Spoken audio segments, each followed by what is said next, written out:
Who was the mad gasser?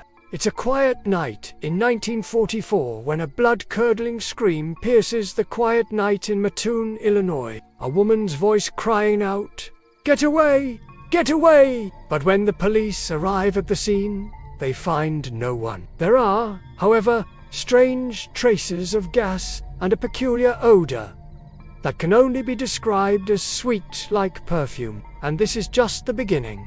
For the next 2 years, the residents of Mattoon will be tormented by a mysterious and evil presence that not only steals their sleep, but their sanity. Then as suddenly as it began, it stopped. After terrorizing the town for 2 years, the mad gasser was gone. Now let's look at some of the reportings. On June 1944, a woman reported being awakened in her home by the smell of gas. She opened her window to air out the room when she was overcome by a suffocating odor that smelled like sweet perfume. When she went to call her husband, she noticed he had already passed out on the floor. Other family members were also found unconscious. In July, a local farmer reported seeing a shadowy figure standing over the body of a young woman who was deceased. The farmer chased after the assailant, but the man seemed to melt away into the shadows. In August, a man reported being attacked by an invisible man while walking home from a tavern. He said he was struck by a nightstick that knocked him out.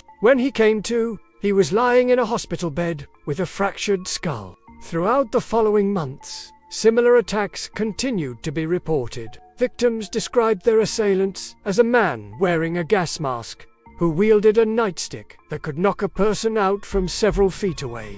In April 1946, the attacks finally came to an end. The last reported victim was a young mother who was found wandering the streets at night, delirious and babbling incoherently. So now let's look at the investigations. Police investigated hundreds of leads but were unable to identify any suspects. The victims' descriptions of their assailant were often contradictory and sometimes unbelievable. This led many to believe that the mad gasser wasn't a person at all, but a figment of the townspeople's imagination. The police also found it odd that the victims were mostly young women. They began to suspect that the mad gasser might be targeting women who had recently given birth or were pregnant. Despite the strange circumstances surrounding the case, the police were unable to catch the mad gasser until the attacks abruptly ended. The mystery of the mad gasser of Mattoon remains unsolved to this day.